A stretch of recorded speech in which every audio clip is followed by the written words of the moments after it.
are up and running. So I hope everyone was able to join us today, and apologies again for the technical delays and inconsistencies yesterday. There is nothing like a live event on LinkedIn without it sometimes going wrong, but I'm so pleased we were able to come back today and hopefully show you some incredible insight when it comes to creating effective leadership culture.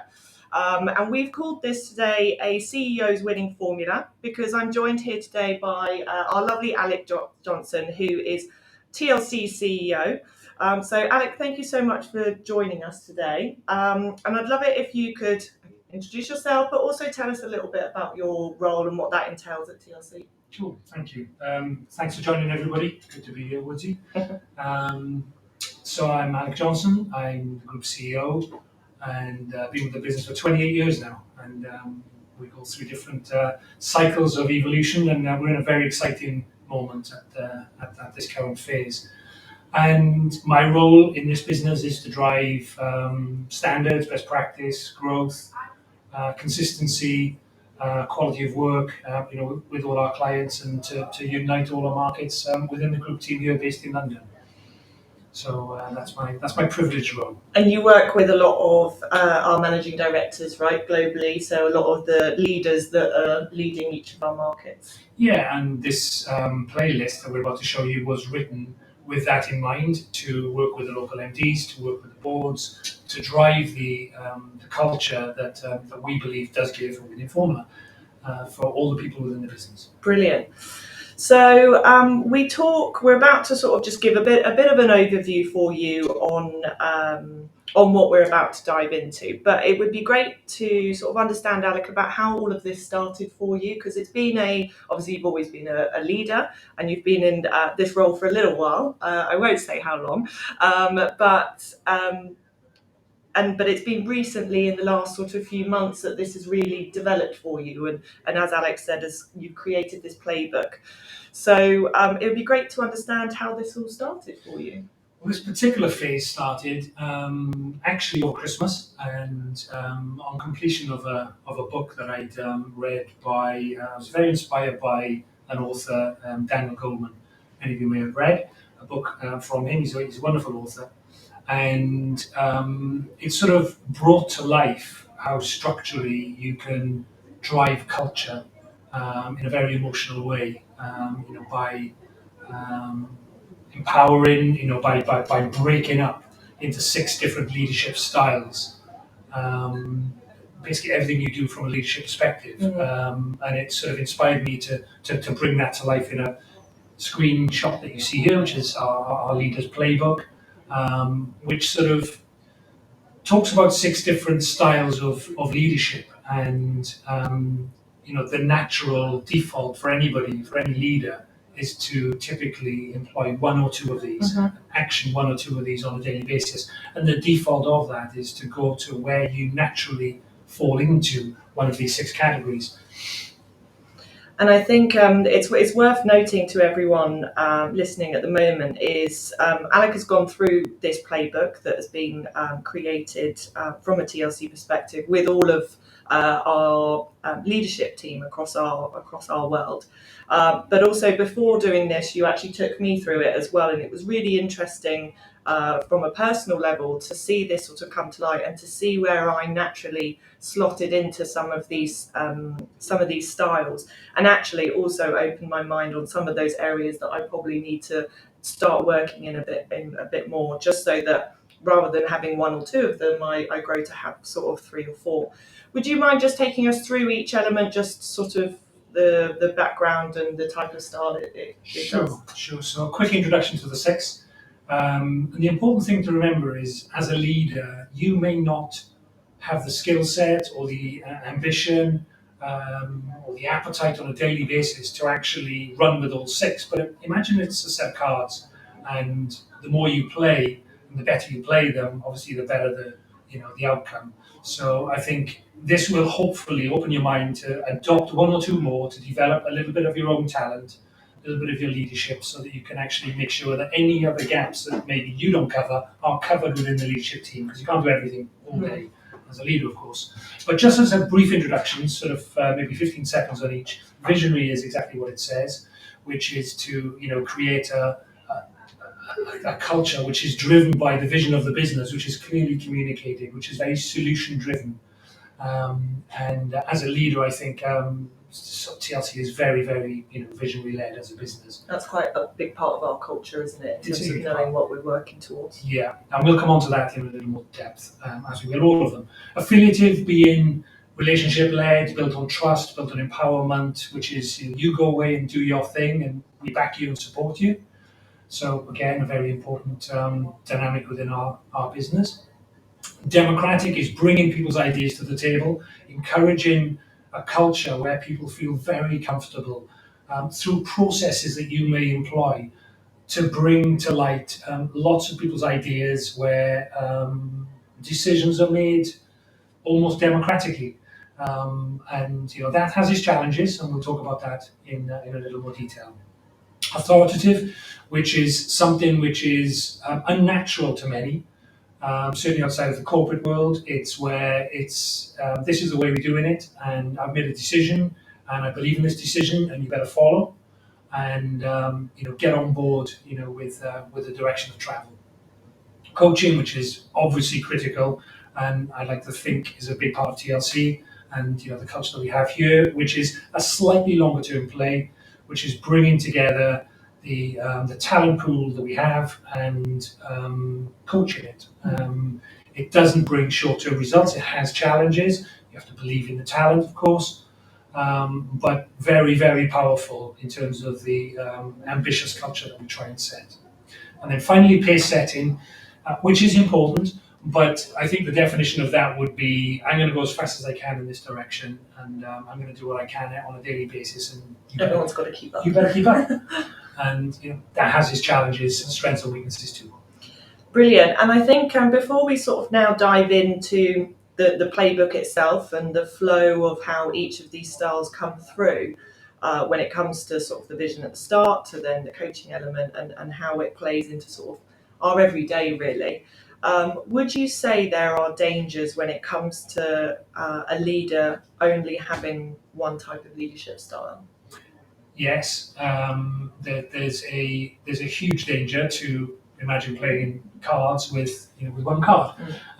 You need to cover the bases, and I think it's really important that as we go through this playbook, which we'll do very quickly, we'll flick through just a few slides for you, where in a practical way we've brought each of these in terms of their strengths and their weaknesses and where they possibly flow in a normal business practice environment. And yes, it's a huge danger to the business if you're really sort of too focused on one or two of these. And I think hopefully at the end of this, people can think of their team, their environment, and actually then sort of have a proportion of distribution of each of these different characteristics within their leadership team to try and bring the right dynamic into the culture that their vision delivers. Yeah, brilliant. I think what you just said there is really important, making sure that every element is covered across your entire leadership team within any business or any brand that's wanting to adopt something like this. So as we sort of dive in, and I guess one of the sort of this, when we spoke about this before, this sentence actually struck sort of gold with you a little bit, or made you think a little bit more about when you were creating the playbook. Definitely, it's wonderful to be challenged, and this particular statement in the book I referenced earlier is quite profound in my eyes, and certainly challenged me. Which is, I think all the leaders of our business are very personality led, and I think this particular statement, which is to have your personality within the strategy and not necessarily lead in the strategy. So the strategy really is different for different circumstances. Yeah. So your strategy of managing or leading a particular team or a situation needs to be very different at any moment in time. And I think our personality needs to be reflected within it. And this was a bit of a wake-up call for me personally, where I think I was very sort of personality-led towards most things. And I think it's a great starting point for any sort of leadership playbook. And then if we're starting really right at the beginning when we're talking about sort of the vision for any business, what would we say is sort of the core to a successful leader? I think it's two things. I think firstly, it's having a vision. I think, without a vision, you don't know where you're going, and there's no clear goals behind that vision. But I also think empathy is definitely very, very important. Hence the name of this book. That's why I read it. It's a wonderful book with so many different topics relating to empathy, and to try and encourage people to be more softer, gentler, empathetic towards their teams. So I think those two things combined, having a big vision and understanding, I think the motivations and the personal circumstances of our teams, I think are the two core pillars for any leader. And then when we're looking at what's on the screen now in terms of sort of ambition, how does ambition itself play a part in a leader's role? Well, we have to have an ambition, and I think the important thing is, of course, uniting that ambition within the team. It can never be singular. It has to be, of course, bringing everybody into the picture so that participation is far greater and motivation is greater when people are part of that vision. But we'll talk a little bit more about the visionary aspect of things. But yes, I mean, the vision for me is the starting point of everything that we do in our world, and it has to, of course, then be motivating and inspiring for everybody. Yeah. And I guess sort of the goals that anybody is sort of given, they have to be inspiring in the sense of they want to do it, and they know what they're working towards, but it's also got to be achievable, I guess. It's got to be achievable. It's got to be relative to the function and the role that they play in the business. So there has to be a scale of goals and ambition. We have to recognise that as a leader, and we have to tie obviously the goals in there. We're not talking about the target of the business in terms of the numbers. We're talking about all the little day-to-day challenges that we have from an ambitious perspective. We have to bring that to life, to realise the greater ambition of the business. And we sort of touched on this already in terms of it being realistic, because obviously with a lot of things there is so much for a leadership team to do and to achieve, and for their teams to achieve. So we sort of go back to the previous about it being inspiring, but then the sort of realistic goals that are set, it just couldn't be more important, I wouldn't have thought.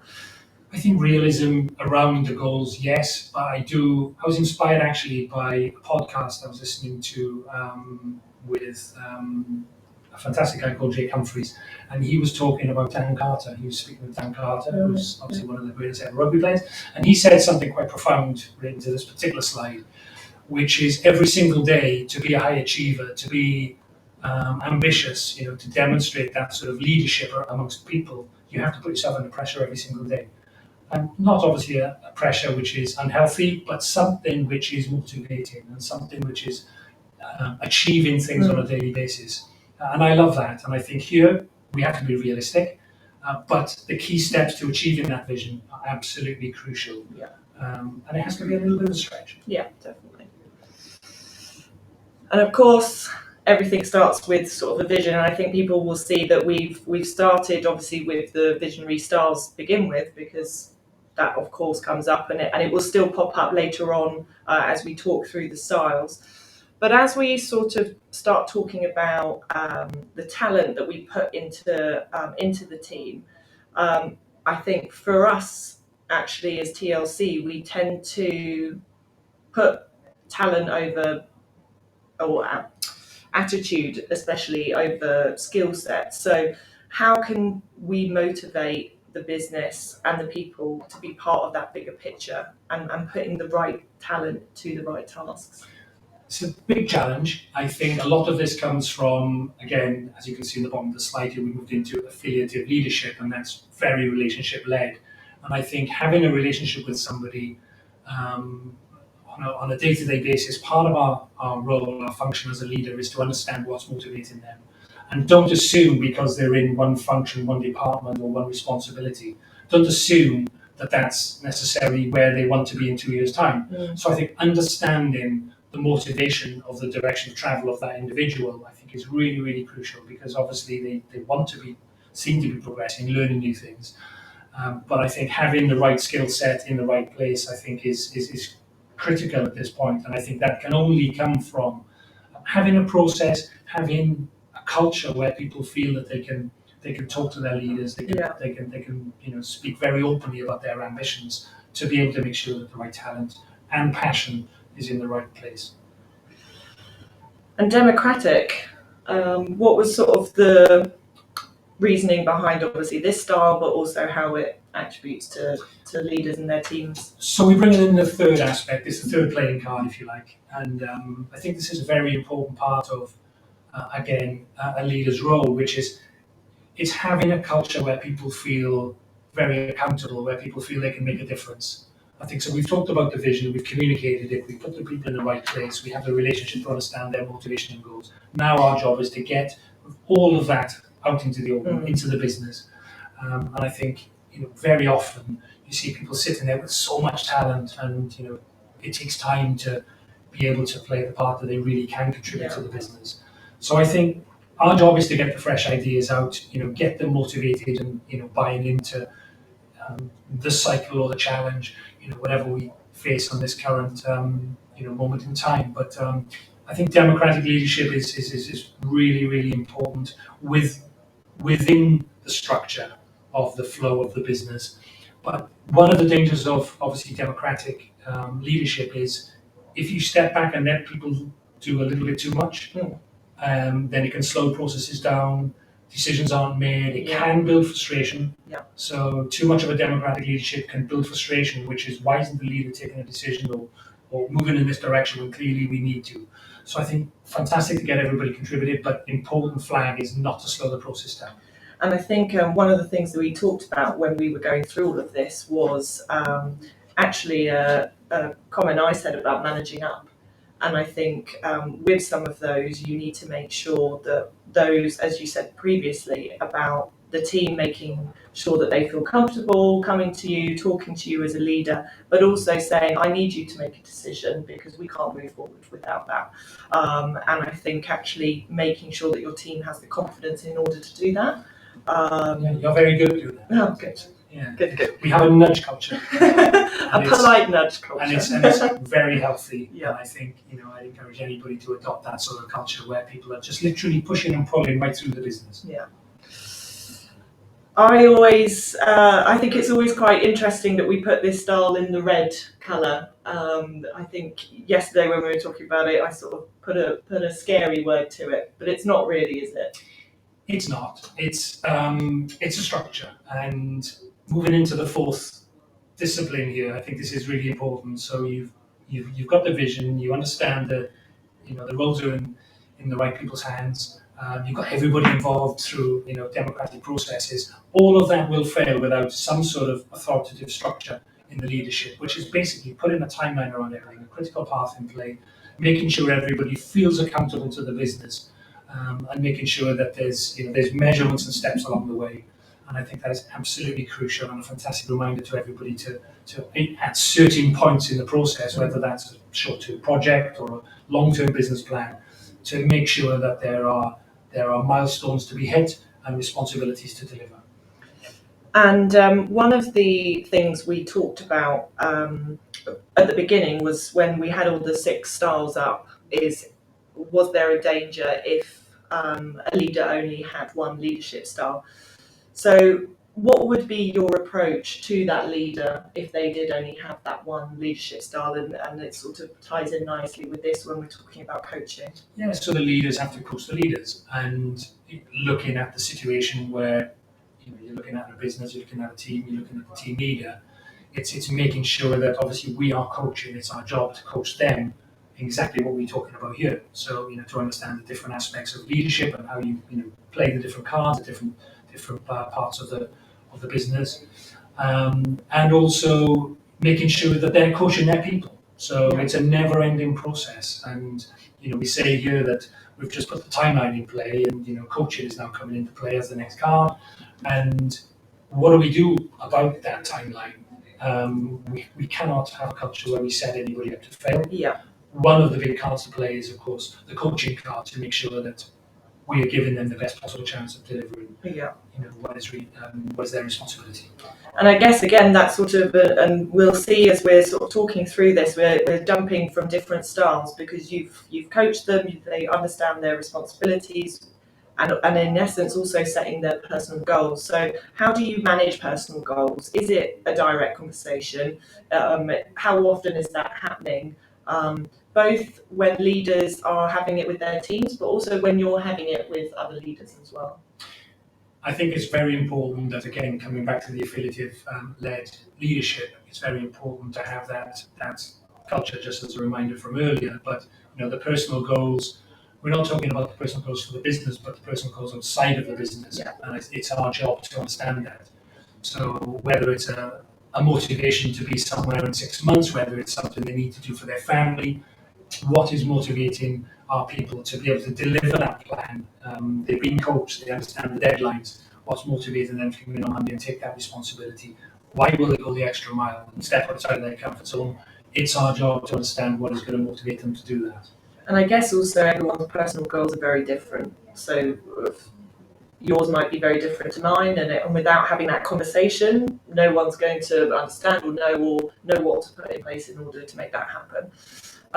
Just one thing to add there, if I can, which is within our business, we try and do very many things to encourage people to interact in a different way. We have a cafe here, and we have 2 or 3 moments in the week which are in every single person's calendar to make sure they're sitting down and having a conversation with somebody else. Yeah. So that interaction, and I think I read from a book a couple of years ago, which is brilliant. It's always stuck in my mind, which is an American business. I can't remember which one it was, but it was quite inspirational to see that they have many floors in their office, and if you take a coffee break, you are not allowed to do it on your floor. Oh, right.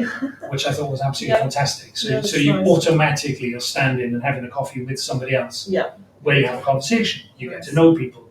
And the important thing about business is when you have that conversation, the really important thing is you build trust. And trust is so powerful. The best businesses, the best sporting teams, whoever you are in the world, it's all built on trust. Yeah. And I guess humility as well. It's a really powerful thing. Saying sorry does a lot of things. Firstly, sorry for the miscommunication on the LinkedIn webinar yesterday. It's a very powerful thing to do. But if you think about the dynamic of actually having a culture where people put their hand up, it encourages people to be more creative. It encourages people to just try things. I think it's a really, really important thing. And for the leader to stand there and say, look, I didn't quite get that right, I should have done it differently, is very, very powerful. And it drives so much trust and clarity within the culture. It's so powerful. I think it also hugely helps with the expectations of others as well. It's the expectation that we know you're not always going to get it right, but it's about learning from it and then moving on. And if the leader can put their hands up and do that, then I think others will feel more confident about even making those mistakes. It eliminates fear from the business. Yeah. And this is the red slide again. Yes, so moving back into the business cycle, not everything is going to work perfectly, of course, and whether it could be a person or a process, they're the 2 typical fall downs somewhere, and our job, of course, as a leader is to identify it and then make the right commercial decision. And the right commercial decision could be a number of things. It could be the person isn't right. It could be the timeline isn't right. It could be the budget support in that particular project isn't right. But it's about making absolute decisions at that point in an authoritative way. When something isn't going well enough, we have to be commercial. We have to make that decision and don't dwell on it. Mm. And one of the things we sort of touched on before was obviously sort of taking attitude over talent sometimes. So if someone's got the right attitude, you want to bring them on board. But if potentially that skill set is slightly lower and that coaching element, what is the leader's role in order to bring the talent up in line with the attitude? It's a very good point. So maybe from the last slide, maybe the fall down could have been the individual. And obviously you can address a process easily, you can address a budget maybe easily, if you have a very willing finance team. But one of the other things where it could be falling down is, of course, in the deliverable from the individual, and then of course it comes down to coaching. So if somebody has the right attitude, we would back that person all day, every day, encourage you to always do the same, because it's our job. We hired that person. The person's in a role for a reason. We believed in that person when we put them there. It's our job to help them deliver.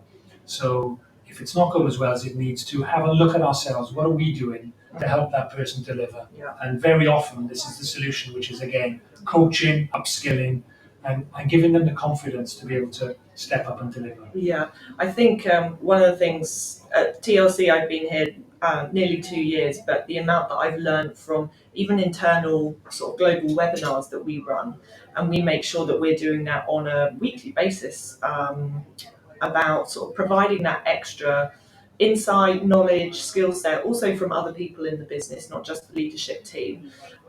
So I think actually from a TLC perspective, and because we do hire a lot of the time over on attitude, we then make those as fun as possible. We've got a mascot for our People Academy, which is our training sessions internally, and it just brings that attitude and that personality that we hire, but we're providing that skill set as well. And I think from a TLC perspective, I honestly believe we do that brilliantly. And one of the things, it was an interesting question that I wanted to ask, because it sort of came up when I was going through this with you, is obviously you're a leader, but you are leading leaders. So in terms of how you coach and how you adopt these styles, is it different from how a leader would adopt it for their other team members, their coaching teams? Fundamentally, no. So our job is as a leader to make sure that whatever the task may be, it gets done, it gets completed. Yeah. And how we would deal with an individual is very individual. It wouldn't necessarily be, obviously, you deal with a leader in this way, and you deal with somebody at an exec level in a very different way, or director of the company in another way. I passionately believe that we deal with people in a very open, transparent, collaborative way, irrespective of the role, irrespective of the title. And our job within this environment, being authoritative here, is just to make sure it gets done. That's what a leader is there to do. It's to show the direction and to make sure that that particular task is completed.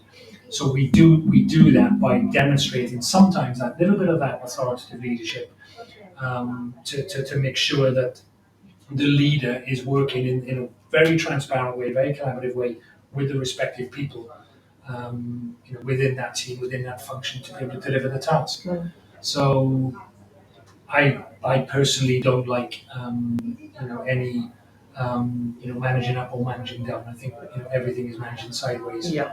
From a responsibility perspective. And I think these styles also can come into sort of everyday ways of working as well. It's I sort of think even if you're not necessarily a leader yourself and you're not managing anyone, or you're not having to have those sort of more formal conversations, I think actually the styles come across in just sort of everyday working as well. So hopefully this is resonating with everyone. You talked about trust a little bit earlier, but obviously empowering and trusting in sort of key people is probably one of the most important things. Yeah, it's empowering people. Firstly, it obviously stops the bottleneck, because coming back to my original point about the leader can't do everything, you have to trust people. You have to just let them make mistakes. Having the freedom to make a mistake is a very powerful thing. We talked about then putting your hand up and saying sorry when you do so, if there is a mistake. But allowing people to make decisions and learn from that is a very, very strong cultural piece, and certainly very strong within the TLC environment. So it drives trust, it drives creativity, and it stops any bottlenecks. And this was actually quite an interesting one. It's the only sort of pace setting element, but is there any dangers to pace setting or too much pace setting? Yeah, there's a real danger. However, there's some real strengths to pace setting as well. It's obviously the sixth card, it plays an important part. Sometimes a leader just has to do something which is incredible. It could be a new contract, or a wonderful idea, or a big hire, or a solution where nobody else could think of something. a little bit of that pace setting is very, very important. But I did say a little bit, because if this becomes part of the culture that the leader is actually driving most of the, the deliverables, then it is hugely destructive to a culture. And I think we should always look left and right and think, is everybody doing, as well as we need them to? And I think very often as a leader, our job is to identify the level of the ability, the talent, may be running at a 5 or 6 out of 10, which is normal in business. And our job as a leader is to get them to a 6 or a 7 or an 8. And maybe this particular leader is brilliant at most things, it is a 9 out of 10. We have to always accept that our job is not to get them to a 9. And for people to know that, it's good to communicate. We don't expect people to do these wonderful things that the leader's done. Yeah. Once that becomes part of the culture that people think, I can't keep up with this leader, they leave. They become demotivated and leave. And it's a demotivational thing, really, really destructive if there's too much of this in the leadership team. And we actually had a really interesting conversation about this, but do you want to go through sort of this affiliative part of the style? It's I think having a culture where there's praise is very, very positive. And I think you may naturally think, oh, we do that all the time, but do we really? In a digital world, even a little thumbs up is very, very positive. Yeah. You have a warm feeling. It drives some sort of chemical reaction. Yeah. Just having a little heart or a thumb up, which shows approval, and sometimes that's all that's needed. Yeah. But publicly and personally patting somebody on the back and saying you did really well there is very, very powerful. Do you think there's a danger again with too much praise? There can be. You can absolutely dilute it. Yeah. If the culture is that people think that it's very easy to get a huge well done and a big rah-rah for something which may be just an everyday task. You've got to be very, very careful, because you can dilute the strength of this. Yeah. And as we sort of go through, we've actually now come back to visionary, because obviously you've set the vision right at the beginning, but obviously you've got to keep an eye on it. You've got to keep an eye on it, and often not everything is going on track. And we're into the last couple of slides, and late in the process there'll be challenges, and that's fine. And the most important thing here is the first word, which is communicated. So things aren't going quite as well in these 2 or 3 strands, and communicating that is absolutely critical, because everybody then understands, as opposed to them assuming the worst and not knowing what's going on and what happens next. It's fine. Also, equally, it's also brilliant to say, hey, we're doing really well. Yeah. This is fantastic. So displaying that vision very openly within the culture of the business, to say, here's what we were aiming for, this was our goal, we're on track, all these things, and calling out some of the things again is very powerful. It's a tip I would definitely recommend, calling out exactly where we're doing very, very well, so that everybody understands we can do more of that to get us there quicker. Demonstrates that, that progress. But everything we should do should always have positivity and vision, whether it's talking about the challenge or talking about the achievements. And I guess when obviously you talked about the communication there, we then sort of move into making sure that everybody's part of that conversation. Everybody's part of it. So we've just talked about the challenge. This isn't going quite as well as we need to. Here's the reasons why. Again, democratically bring everybody back into the process. What can we do, guys? Get everybody's ideas, and then the follow-up actions to make sure that people feel responsible. And more often than not, this particular slide will help us get back on track. I like the sort of subtitle there in terms of 10 brains are better than one. It sounds so obvious, doesn't it? But actually sometimes just having a slide like this in front of you sort of makes you rethink and okay, actually I have got this problem. I'm going to put more people into a room, maybe also from different departments, not necessarily just your core team. Because if you've got more brains, then you'll come up with more ideas, and one or 2 of them will stick. But we talk here about the fun club or having fun whilst you're doing it, I guess. But what we've referenced it as the fun club here. That for those that aren't in the TLC world, what is our fun club?